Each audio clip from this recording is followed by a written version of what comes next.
Everyone, today we are going to start a new topic that is feminism. Feminism is both a political tense and a theory that focuses on gender as a subject of analysis when reading cultural practices and as a platform to demand equality, rights, and justice.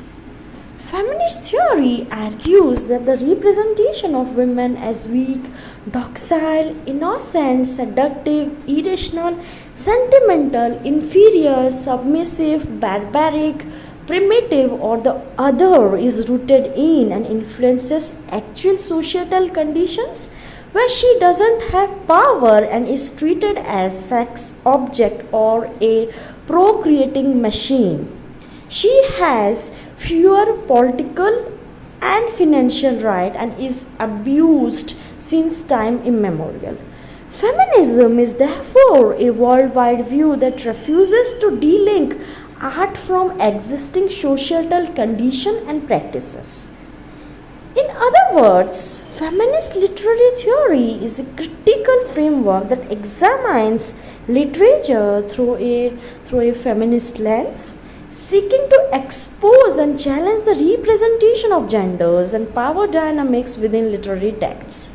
It emerged in response to the historical marginalization of women's voices and experiences within literary canon. As said earlier, feminist criticism critiques patriarchal language literature by exposing how a work reflects masculine ideology.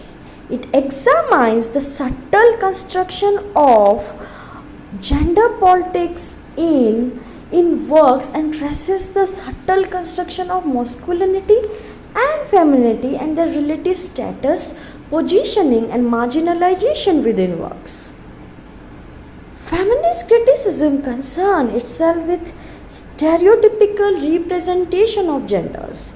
It also may trace the history of relatively unknown or undervalued women writers, potentially earning them their rightful place within the literary canon, and helps them to create a climate in which women's creativity may be fully realized, acknowledged, and appreciated.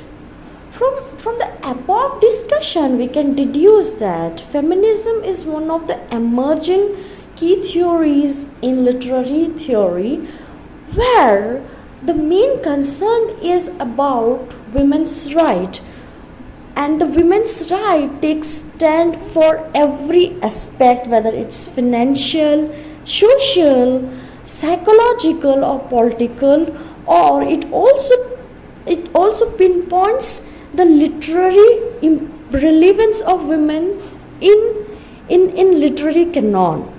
So there are certain key terms in feminism like it's the rejection of phallocentrism, the rejection of gender binary, the rejection of objectification of women or the representation of women, the difference between sex and gender, the concept of language and patriarchy, and last not the least, the importance of intertextuality in feminism. Today we are going to wrap up this discussion, and I hope this audio will help you in some or the other way. Thank you.